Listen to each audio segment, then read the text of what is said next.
Good evening, everyone, and welcome to the July 13th, 2023 Apple Valley City Council meeting. I would like to welcome everyone this evening. Just a little bit of logistics this evening for members who are in the audience and have signed up to speak. When your name is called, we ask you to come forward to the podium to address the council. That way we can pick it up on the microphones and everyone can hear. And with that, the first item on our agenda is the Pledge of Allegiance, and I would ask all to rise and join us in the pledge. Pledge allegiance to the flag of the United States of America and to the republic for which it stands, one nation, under God, indivisible, with liberty and justice for all. Thank you, everyone. The second item on our agenda is to approve the agenda. Tom, I know we've got at least one change this evening. Good evening, Mr. Mayor, members of the council. We have just one suggested revision to your agenda tonight. It's on the consent agenda. It's item 4Y, a final payment for the interim ink for training room furniture for the police department. That item is not quite ready for action. That item be removed from the agenda tonight, and we'll bring it back at your next meeting. Perfect. I know we have a couple items to pull from consent and discuss separately, and we'll deal with those as we get to the consent agenda section of this evening. So with that, do we have a motion to approve the agenda removing item 4Y? So moved. Second. We have a motion from Councilmember Grendall and a second from Councilmember Bergman. All those in favor indicate by saying aye. Aye. And opposed, the agenda passes. The next item on our agenda is our our audience participation portion. This is for items that are not on the regular agenda. We do have a total of 10 minutes total for this item. We have a number of folks who wish to speak on Redwood Pool, which we just got done talking about, so we'll take them, and I'm just going to take them in the order that they were received. We have a fair number of people who want to speak, so I would just ask that we keep it short so we can hear from everybody, and we'll make that happen. So with that, I have Deanna Larson, who has signed up first. Would you like to come forward? Welcome.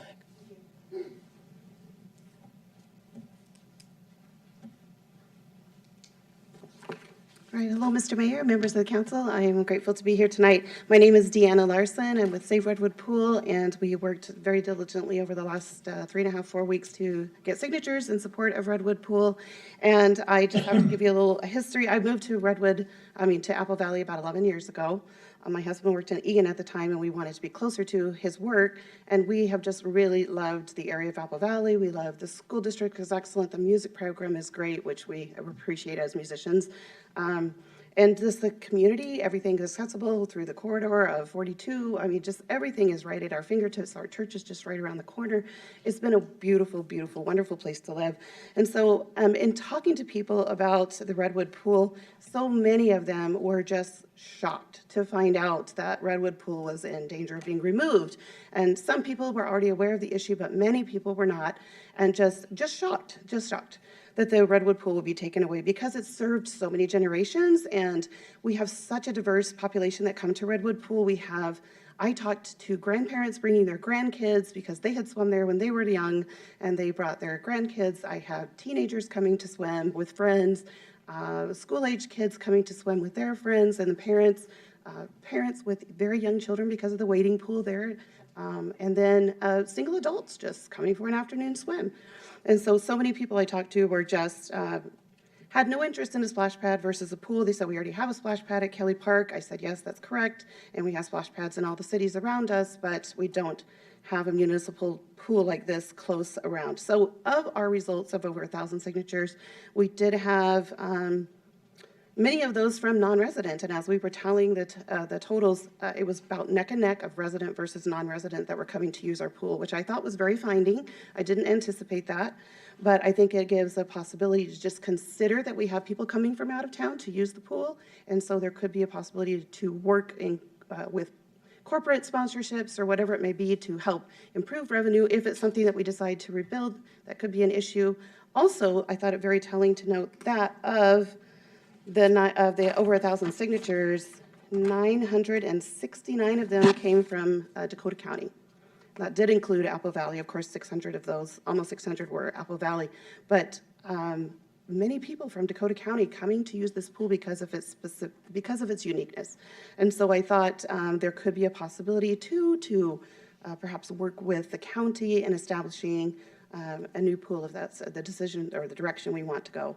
Anyway, I love Redwood Pool. My kids learned to swim there. We live just down the street. My kids just bike down the road, and it's so nice that they can be self-sufficient, get themselves to the pool. I saw kids walking to school from the residences nearby, biking to the pool from residences nearby, coming with parents, coming without parents, grandparents bringing their grandkids, just a variety of people coming because it's an affordable option, because it doesn't have all the bells and whistles of the aquatic park, which is wonderful, but you also pay for it.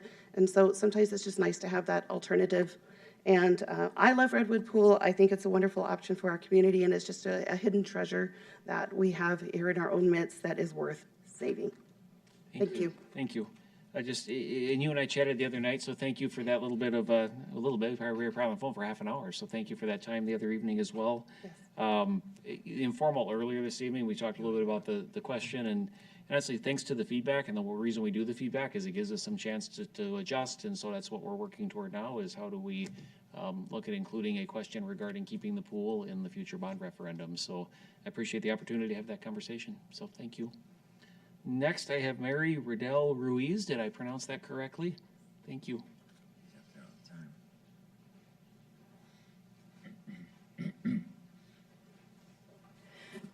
Good evening. My name is Mary Riddell Ruiz. I've lived in Apple Valley for 20 years. I'm married and I have 4 kids. One thing that's been very important to me is having each of my kids learn how to swim. Keeping Redwood Pool would mean more access to affordable swim lessons. My 2 older kids learn how to swim through community swim lessons. My 5-year-old is currently in community lessons. I consider myself lucky right now that she is in lessons. The previous session that I tried to get her into, it was only a day after the enrollment started. I tried to sign her up and it was already completely full. Redwood Pool also fills up their sessions and waitlist kids. Removing Redwood Pool would mean taking away affordable lessons through the community and making other locations harder to get into. Private swim schools are out of my budget for my family and for many others. Between swim lessons, Redwood Pool is safe, affordable, and a fun place for kids to practice their swimming skills. Also, I like how Redwood Pool is a family-friendly and enjoyed by all ages. At only $5 per person or $4 with a punch card, it's an affordable option for our community. And just to kind of reiterate what Deanna said, when talking to people in our community, they wanted to know what was going on in place of a pool. After learning a splash pad would be going in there, I also had numerous people comment that Apple Valley already has a splash pad, and there are many others close by. We don't really want or need another splash pad, the people that I've talked to.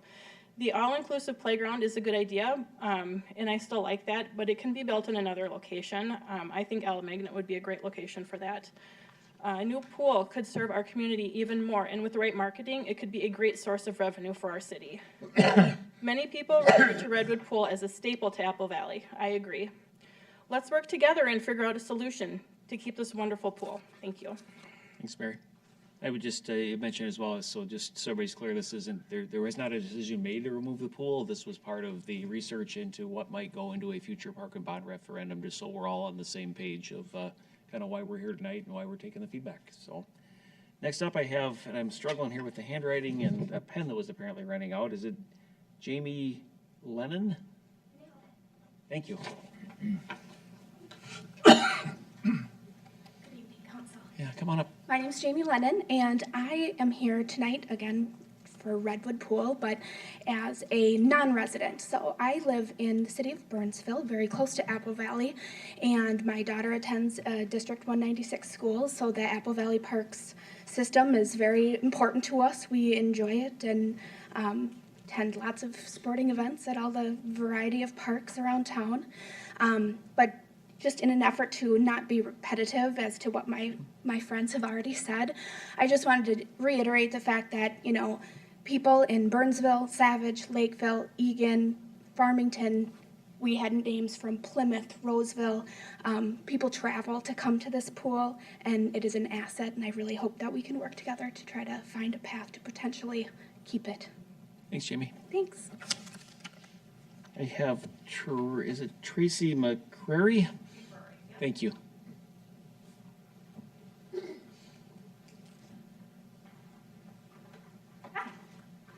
I'm Tracy McCrory. Thank you for hearing us today. We're all here, I think, really just to reinforce our desire to see the option to keep Redwood Pool on the ballot and in consideration.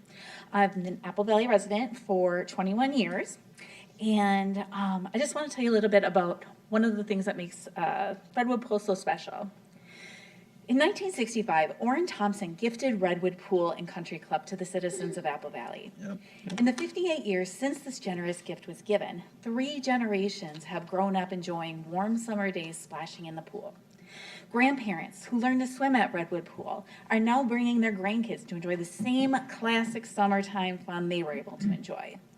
And they're still enjoying it today, almost 6 decades later, because people of all ages can enjoy this pool. As Jamie mentioned, our pool serves a need that other cities just aren't providing.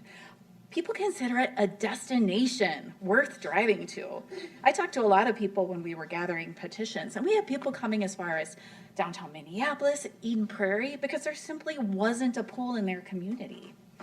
With a little creativity, surely we can find the funding to keep what we have and maintain what we already have, or restore it to its former glory. With a little planning and strong marketing, our pool has the potential to drive some revenue for the city. So again, while I was gathering petitions, I was really curious to understand why people were coming to the pool instead of going to other aquatic facilities. And some other drivers were their child has sensory issues and the water park was overwhelming to them. The pool was a quiet place, it was calming. Their grandparents, and the pool was a place they could actively participate in instead of just being a passive observer. They could actually get in the water and play with their grandkids. It's also a safe and affordable place for middle schoolers and teenagers to hang out during the day. Some parents saw their kids slip at the splash pads. You know, the temptation to just run around and have a good time is just too overwhelming. And so they like to bring them to the pool where it's a little less tempting to run and just get in the pool. And from the most of the kids I talked to, they just love the experience of jumping into the pool, doing cannonballs, and floating around. There's nothing better. So again, Redwood Pool is providing an experience that people are not getting anywhere else. It was a gift to our generation. Let us return that gift to the other future children of Apple Valley. We need to invest in keeping our pool. And if we do it right, we'll be able to enjoy the pool with our grandkids too. Thank you. Thank you. Thank you. We've got a few minutes left here, a couple minutes left. We have Caitlin McCrary. Related, I'm assuming.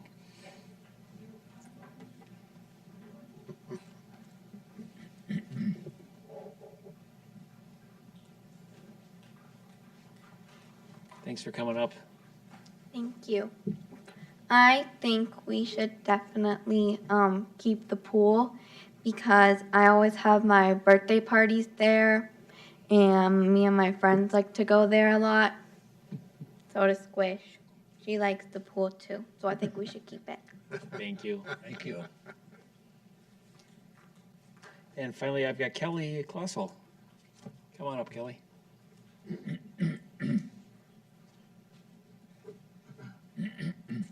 Mr. Mayor and City Council members, my name is Kelly Kozel. I've lived in Apple Valley since 2012, and I do support the Redwood Community Pool and hopefully the upgrades. A little background, my son, who is now 14, has autism. We go to some parks, so the pool is fenced in, the aquatic center is fenced in. I've brought my son once to Kelly Park, and it was a disaster because he just ran away. So a splash pad versus a pool are 2 different things, and for inclusiveness and diversity, I support the pool, you know, with the fence and all that, because it does not, a splash pad does not work for all families. The second thing I want to say is I would really like to see maybe next summer, if the city council or the Parks and Rec come water walking, have a water walking session from 7:30 to 8:30 and talk to community members about who is using the aquatic center, who is using the Redwood pool, and why they're using it or why they like it. I was part of where was the inclusive part going to go, and it was Redwood. I would really like to see more time for engagement with city council and the park and rec to talk to people like me. And it was a suggestion by a fellow water walker like Kelly, if you're going to the city council meeting, why don't you suggest they go and be part of the conversation and see, because water walking and the pool, they're both popular summer things. And lastly, I just want to say, family bathrooms with adult changing stations that we can use year-round. We have many people that are complaining there is no bathrooms and people walk our city and our parks. And that's really important to me, that we have family bathrooms with adult changing stations, no blow dryers, no automatic toilets in the family bathroom. Thank you. That's all I have to say. Kelly, I can't believe your son's 14 already. Wow. Thank you. Thank you, everybody. I appreciate the time this evening. Councilmember Grendel. I'd like to make a few comments. I mean, first of all, this has been a very inclusive process. I mean, it's been going on for years. And we've had 2 surveys done. In fact, we just went through the survey. I saw Deanna was there. The numbers are, we have hard decisions. It's $6.6 million to redo Redwood Pool for 125 people that go there a day. So we definitely have some hard decisions in front of us, and only 39% of the cities over 40,000 have one pool. Burnsville has no pools, and so if they're coming to use our pool and you live in Burnsville, I would encourage you to go to Burnsville and ask them to build one pool at least.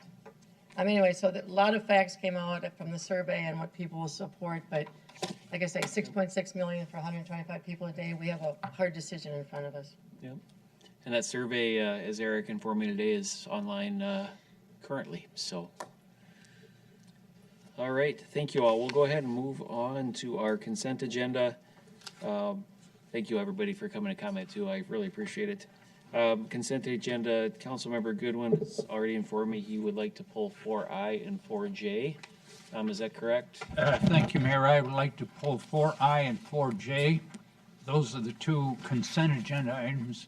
Now, people should understand a consent agenda item is something for just consideration. There's going to be a lot more going on with this whole issue. But they have to do with the moratorium on the cannabis sales and regulating cannabis use. And so I suggest we pull it. I've also talked to some people over the phone the last few weeks that thought it'd be nice to be able to talk about it at a public meeting. And I've said to them on the phone, this meeting, we can talk about it. So anyway, that's why I want to pull. Thank you very much, Mayor. Thank you. So we'll move 4I and J, and we'll make them 5C and D. Does that work? That's fine Tom with and me. Pam, that way we can get to our oaths of office and other things ahead of time. So, Yeah. perfect. Yeah, Thank you. no question. Are any other items, council members, that you would like to pull? Citizens, any other items to pull other than I and J? So if there are not, I would take a motion to approve the remainder of the consent agenda. Second.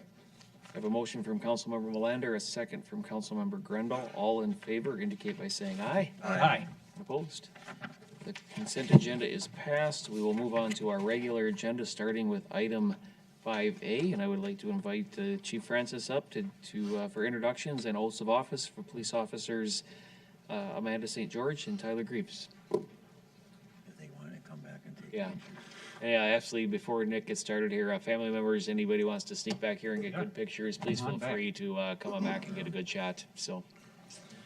Good evening, Mr. Mayor, members of the council, and another exciting night for the police department as we officially introduce a couple more new members to you and have them sworn in and have their badges pinned on. With me tonight, I have Officer Amanda St. George and Officer Tyler Greaves. Amanda, we'll start with her just by way of introduction. She grew up in St. Paul, Falcon Heights area, attended high school at Cretin-Derham Hall. She went to Drake University in Iowa and obtained a bachelor's degree in international relations and biology. After that, she went to Metro State and got her law enforcement certificate. She started her law enforcement career in West Des Moines, Iowa. So we have a fellow Iowegian, as I call him, over there that's very supportive. And then that was in 2011. She started down there and has really had an interest in the medical side of it. Was a CPR instructor, use of force instructor. Worked down there for 5 years, came up to Minnesota and began work at Metro Transit PD. So you'll see a few of her Metro Transit colleagues here that I'm sure are just really thankful that we stole her away and have her here. But great to see them here in support. And so since 2016, working at Metro Transit, she continued as CPR and was a leader there as a field training officer. Outside of law enforcement, she likes to practice martial arts, play board games. She likes spending time on the lake, and recently taught herself to crochet, which maybe you'll take orders from different department members. And if, Amanda, if you just want to step up and just introduce anybody that's with you tonight. Tonight I have several members of my family. My mom and my brother are hanging out back there. My dad, my grandma, my uncle Matt is also a police officer, or retired police officer now with the city of Minneapolis, and his son, Jameson. And then it's my girlfriend back there, Nicole. Several members of Metro Transit, you, Ahmad and Kevin came to join me as well. Good. Thanks. Welcome, everybody. And next we have Tyler Greaves. Officer Greaves grew up in Belle Plaine, attended Belle Plaine High School. He received a bachelor's degree in criminology and sociology from the University of Wisconsin River Falls, where he also played football.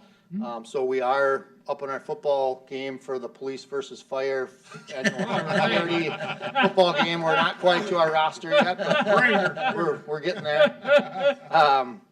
And he's been with us as a community service officer. So on one hand, you have someone that's worked somewhere else and came to us as a lateral hire. Officer Greaves started here as a community service officer and worked with us as he continued the schooling, which we've got a number well into the double digits of officers that have started as community service officers and became police officers here. So he's been with us. He's probably a familiar face delivering council packets or other things here for the past 3 years.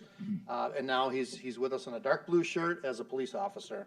Outside of law enforcement, he has a cat. He's trying to work on getting our first, instead of canine, a cat9 program. I'm not sure how far the proposal is on that, but a big cat fan, loves being outdoors, motorsports, and working on cars. So, and Tyler, I'll let you introduce anyone that's here with you tonight. I just got my mom and my brother over there. Very good. Excellent.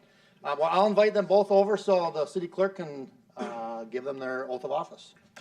I think they're going to come up here by the flag, so we might need to shuffle people around a little bit.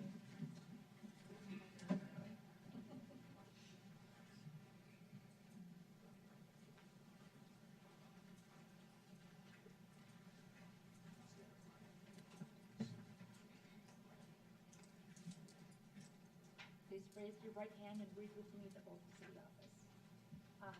I, Tyler Greaves, I, Amanda St. George, Do solemnly swear that I will support the Constitution of the United States and of the state of Minnesota, and faithfully discharge the duties of the office of police officer of the city of Apple Valley in the county of Dakota and the state of Minnesota to the best of my judgment and ability, so help me God.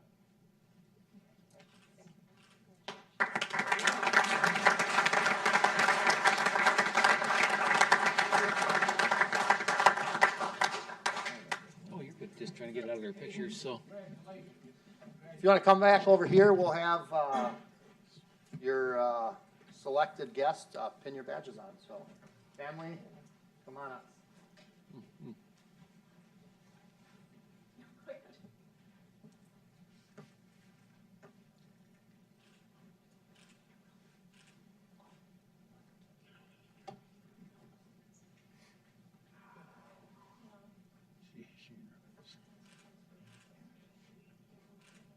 It's easier than pinning my wings.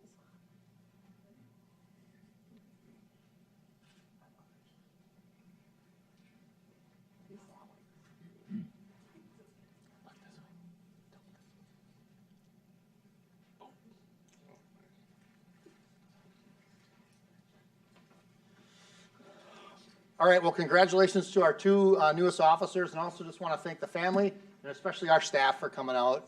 Some folks come in religiously on their night off to welcome our new family members to the police department here, and we're so happy to have these two out and patrolling independently on their own, done with training.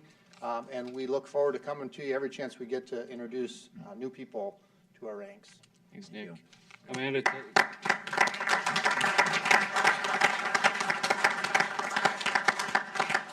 Amanda and Tyler, you're joining a pretty incredible group of people, as you know by now. So welcome. We're proud of this whole department, and not just what you do, but how you do it every day. So thank you guys for showing up, and welcome. Be safe. Mayor, Yes, sir. I just want you to know how supportive this community is of their police department. Very, very supportive. Absolutely. Thank you. Thank you. Can I escort them? Absolutely, out absolutely. briefly? We'll give everybody a few seconds or a few minutes to kind of make their way out, so, or a few seconds, whatever it takes. Faster than average.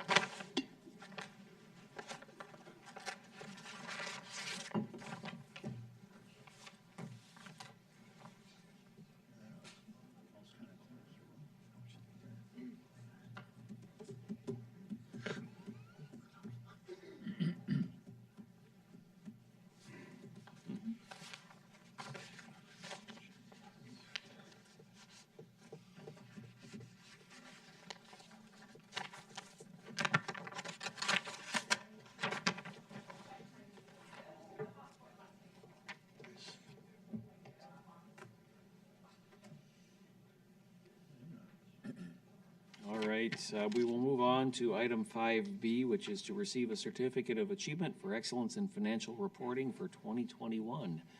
Our Finance Director, Ron Hedberg. Thank you, Mr. Mayor, members of the council. The council have been very supportive of the city of Apple Valley participating in a program through the Government Finance Officers Association for the past number of years. We do have with us this evening Joel Mary, who is a representative of the Minnesota Government Finance Officers Association on behalf of the National Association to present the Certificate of Achievement for the Annual Financial Report and the popular Annual Financial Report. So with that, I'll ask Joel to step forward. Come on forward.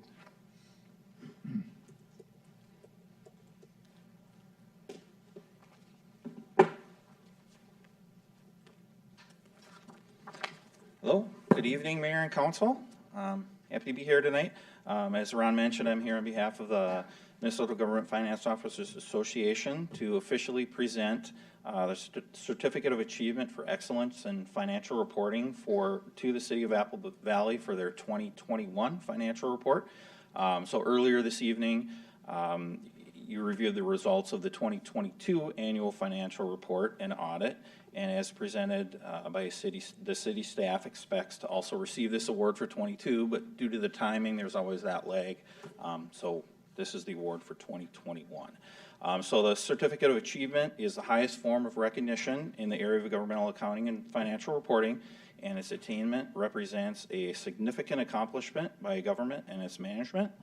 The report has been judged by an impartial panel to meet the high standards of the program, which includes demonstrating a constructive spirit of full disclosure to clearly and transparently communicate the city's financial story.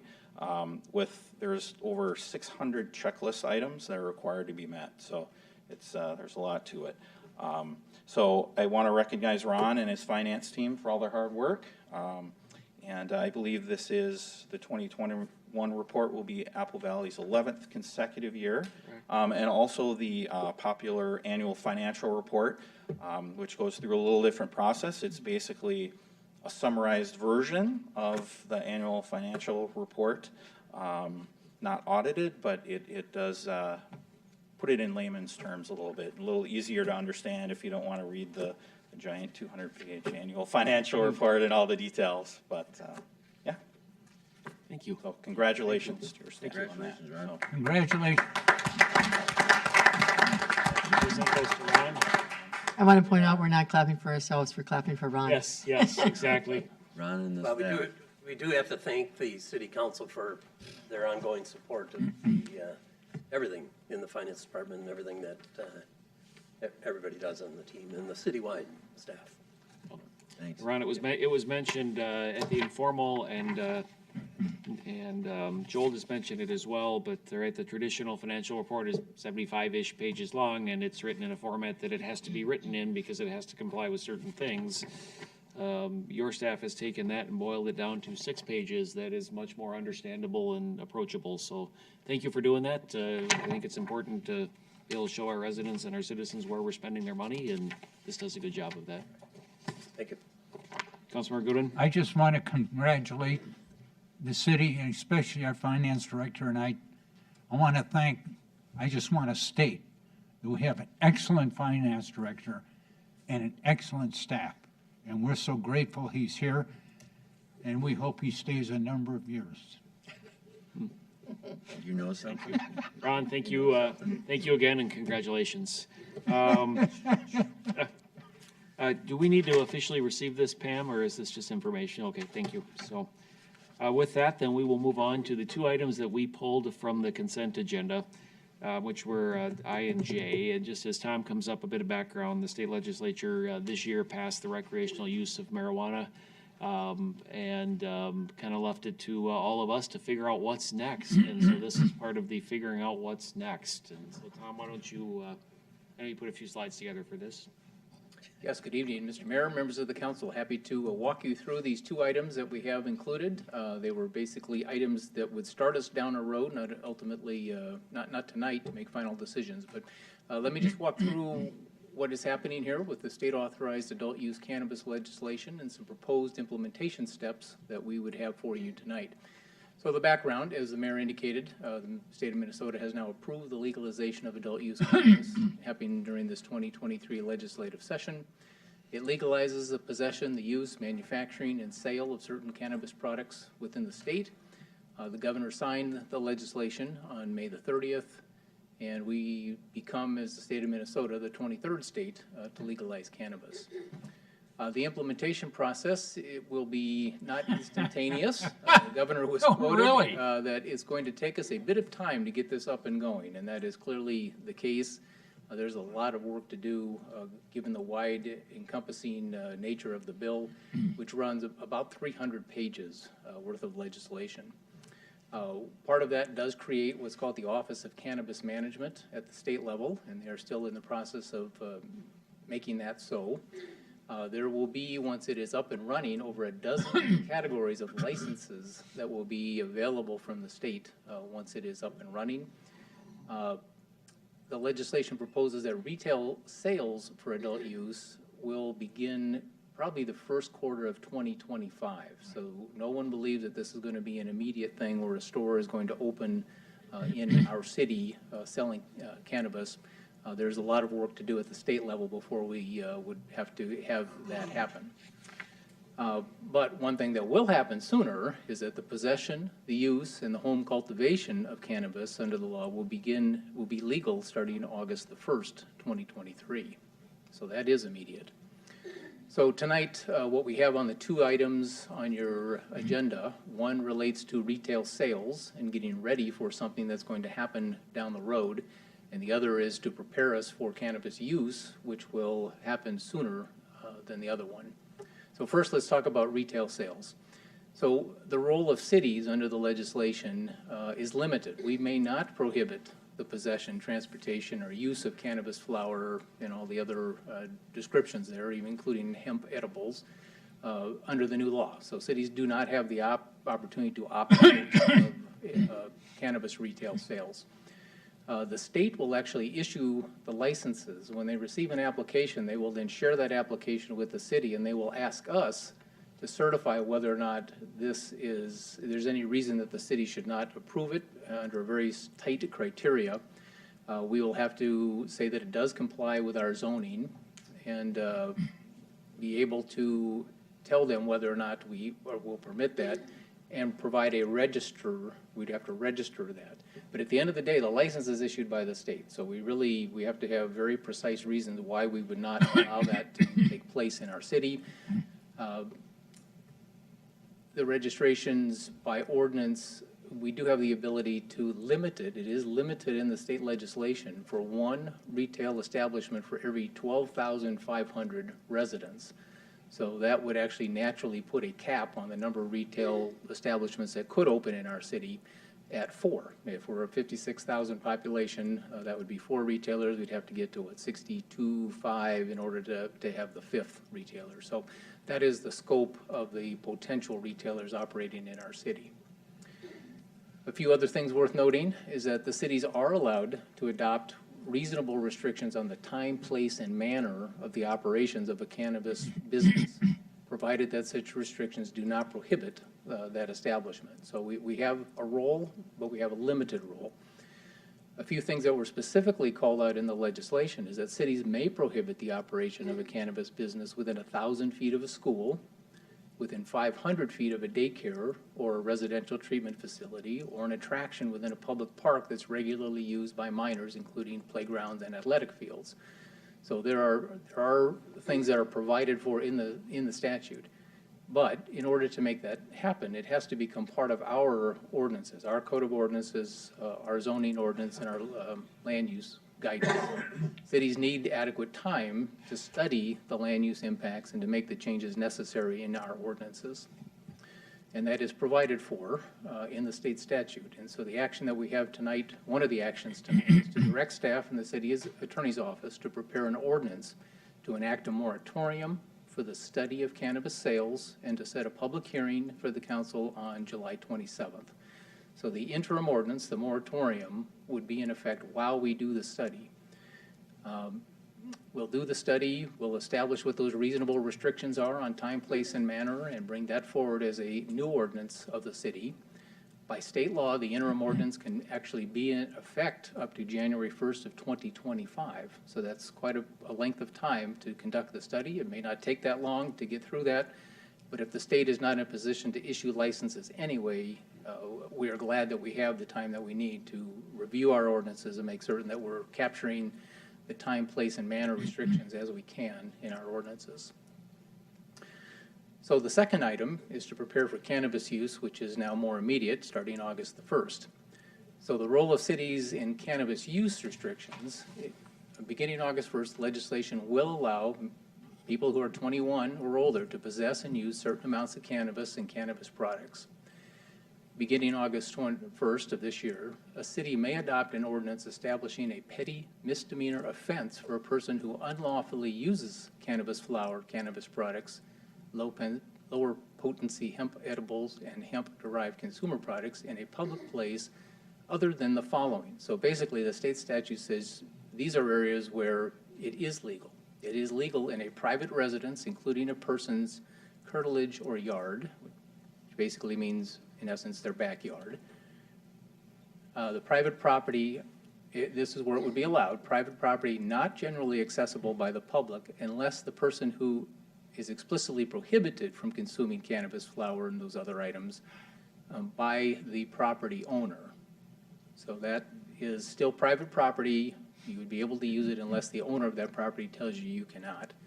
And then the third category that is permitted is on premises of an establishment or event licensed to permit on-site consumption. So those are called out specifically in the statute of places where the use of cannabis is allowed. The law does not grant an individual the right to use cannabis on public property. That is where the action that we are looking for tonight is to direct staff in the city attorney's office to prepare an ordinance regulating cannabis use within public property and public places. The plan would be to prepare that quickly, given the August 1st deadline. We would bring that to you here on July 27th for your consideration. Of course, the ordinance would then be effective August 1st. It cannot apply to any offenses committed prior to that. So the summary of the action tonight, direct the staff in the city attorney's office to address that moratorium for the study of cannabis sales and set that for a public hearing on July 27th. This one actually requires a public hearing. Under the legislation, it says that you must conduct a public hearing, and so that's why this one is set up the way it is. The second one is to direct the staff and the city attorney to prepare the ordinance for cannabis use on public property and private places for also That should be July 27th. I'm sure I got 23rd in there. So that also would be July 27th. That does not require a public hearing.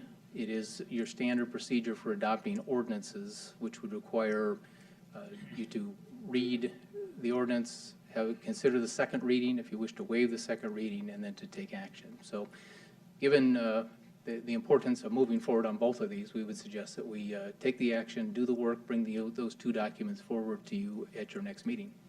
Happy to answer any questions. I'm going to start with Councilmember Goodwin. He was the one who asked to pull the items, so Tom. Well, I have so many questions, I don't even know where to begin. I'm just glad that we have an outstanding city administrator and an outstanding legal staff to help us. But, I mean, I'm sorry, there's so many things. One of the things that bothers me the most is the whole question of now our police. The police don't have enough trouble these days. Now our police are going to be put under the burden of trying to regulate people who are driving impeded by marijuana. Now, I'll just give you a little bit of the difference between alcohol and marijuana. Now, if you drink alcohol and you get pulled over, they bring us downtown, and you have a machine that tells you if you're blowing .08 or is it .08? Is that? So we know. You have a law that says over a certain level, we can enforce a law. Under this thing, first of all, there's all sorts of things we have to do that we can do. I mean, I shouldn't say we have to do if we so choose.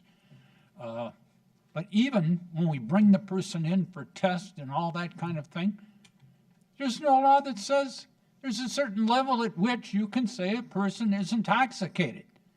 And that scares me. It scares me as someone who drives in Apple Valley. I choose not to use cannabis. I never will. And I'll tell you this, it just bothers me very much that this wasn't part of the law. It just bothers me a lot. This thing's bother me. Growing it in your backyard bothers me. I mean, it says you can grow it in an enclosed area. I don't know what that means. I've been told, I don't know. I've never smelled cannabis growing, but I've had good friends tell me it stinks like anything. So what if we have a complaint from a neighbor? What kind of ordinance are we going to write? You can grow it, but what if it stinks so bad you get a complaint from a neighbor? I mean, there's just so many. This thing is so open-ended. I think this is I've been on this council for years, and I'll tell you, the legislature should have done more work on this. It's that simple. They're leaving a lot of the burden on city administrators, city attorneys, and city police. And I'm not happy about any of that. Thank you, Mayor. Thank you, Councilmember Goodwin. Any other questions or comments for Tom? Let's take the two items and get them approved so that we can bring these back. And we'll have more time to talk about this in 2 weeks because these will come back for discussion in 2 weeks as well. So It's coming. John Mullins. So you wants to comment? Tom's. oh, gosh, you were right in the line of sight there. I couldn't see. Come on forward. Come on forward. Sorry about that. I literally could not see you through Tom there. All right. Hey, Tom, we spoke on the phone yesterday. Yes. My name is Brock Dombrowski, 7141 France Avenue, Edina. This has been coming for a long time. I think we thought it was going to pass in the 60s. That's what my parents told me. And now here we are. Obviously, we're the 23rd state to legalize it. And most of the states before Minnesota kind of had a Department of Cannabis in place, kind of rolling. And so when it was legalized, there was a lot more questions that have been answered. And obviously, as we know, they just sort of dropped on each city. My background is I have 17 dispensaries in Michigan, 5 grow facilities, 150,000 square feet, and we operate a very safe and high-quality business. I'm offering consulting if you need any help moving forward. I hate to break it to you, but there's already dispensaries here, right in the city. selling high potent marijuana, 97%. And to let you know that the way you see it being a negative, that you don't know when it's in someone's system being tested, it actually is the exact opposite. So right now, someone could get drunk at night, be hungover in the morning, get in an accident, and they have no alcohol in their system, even though they were impaired to drive. Whereas if someone ingests it or smokes it, and it could be a week out, they're actually sober, they get into an accident, they get tested, they have THC in their system, they're still getting a DUI. We don't know. No, that's the way it works. No, it doesn't. All right, so we will have time to further discuss all of Yes. this in 2 weeks. So I What I'd emailed like to- you, Yep. I think I Thank you. emailed you, and if you've got any questions, Thank you, I I'm appreciate much that. better one-on-one, but feel free to reach out and I can definitely answer some questions, I think. Thank you. Absolutely. Thank you. Thank you, thanks. I wish you make your services available to the state legislature. That's where I wish. Oh, I wish I could have too. I did watch the whole thing. Oh, this is terrible. I mean, you're right. The other states already had a cannabis office in effect. I mean, We the don't fact have when one. they did the interview with I think this is the worst the head of damn law I've the ever cannabis seen. right now, she was in a coat closet in St. Paul the whole month of June before she was allocated funds, kind of speaks highly of where they were at. Exactly. Terrible. Yeah. Thank you. All right, thank you. Yep, thank So you. let's start with the first item, which is to direct staff and the city attorney's office to prepare an ordinance to enact a moratorium for the study of cannabis sales and set a public hearing for consideration of the ordinance on July 27th, So moved. 2023. We have a motion from Councilmember Goodwin, and a second from Councilmember Bergman. Any other discussion? If not, all in favor indicate by saying aye. Aye. Opposed? That carries unanimously. Our second action item is to direct staff in the city attorney's office to prepare an ordinance regulating cannabis use within public property and public places. I'll make the motion. A motion from Councilmember I so Goodwin. move. Do we have a second from Councilmember Grendel? All those in favor indicate by saying aye. Aye. Opposed? That carries unanimously as well. Yeah, Tom talked a little bit about Tom Lowell, that is, about the legislation, but I just want to pause for a second and, the things nobody saw behind the scenes, Tom, were the time you spent back and forth with our legislative contingent as we learned different things, and I was only in some of those meetings. I'm fairly confident without your work, we would not have had some of the controls we did get in this ordinance today, so, Thank you.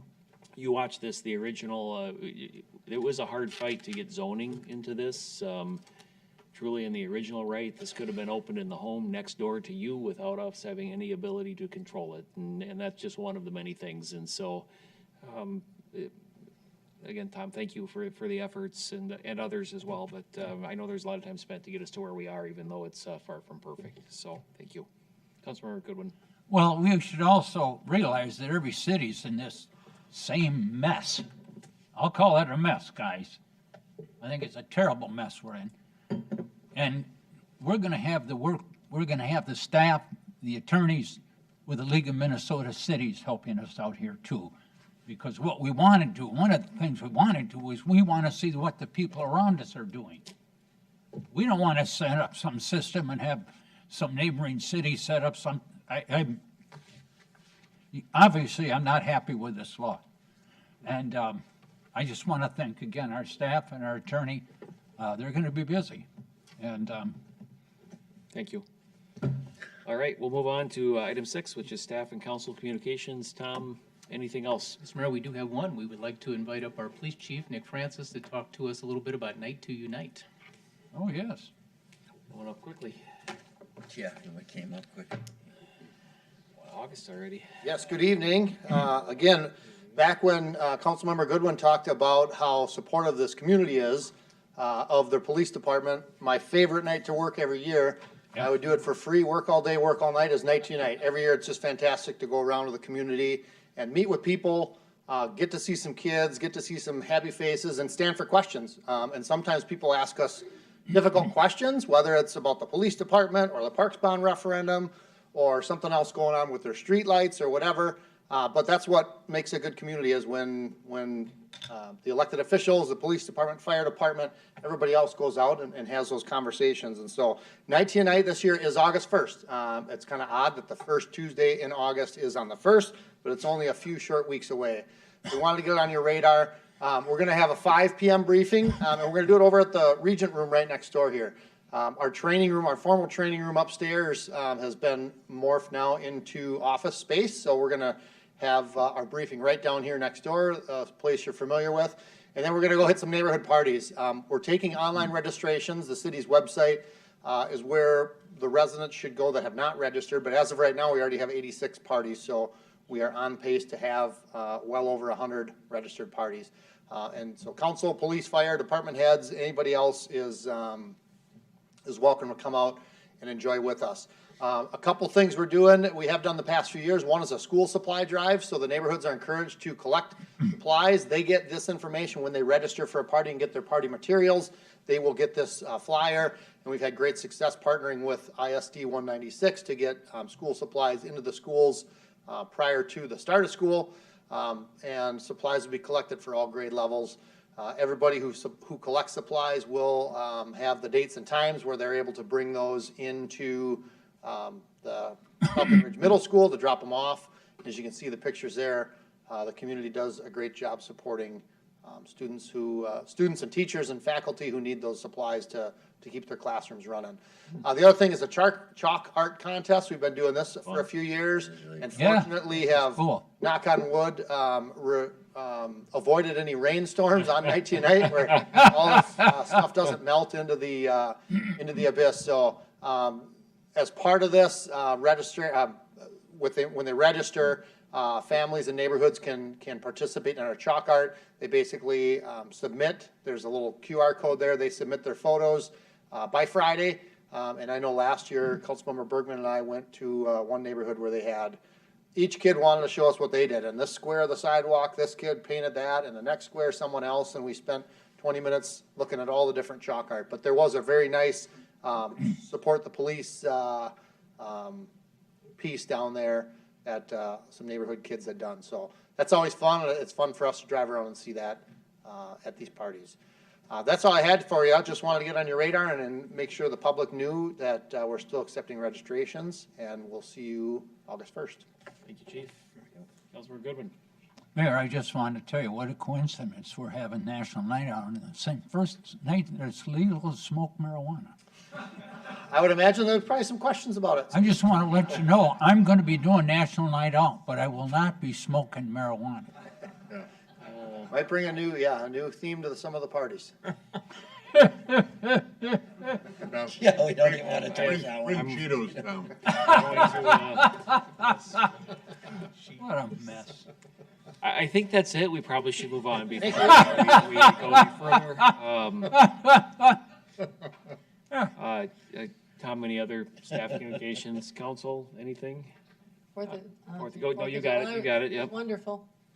Yep. Thank you to everybody. Lots of hours and lots of time. All right. With that, we have the calendar of upcoming events. Our next informal city council meeting is Thursday, July 27th at 5:30. Our next regular city council meeting is Thursday, July 27th at 7 p.m. With that, do we have a motion to approve the calendar of upcoming events? Second. All in favor, indicate by saying aye. Aye. Opposed? And that, do we have a motion to adjourn? Second. A motion from Councilmember Grandal and a second from Councilmember Goodwin. All in favor, indicate by saying aye. Aye. All right, we're adjourned. Thanks, everybody. Have a great weekend.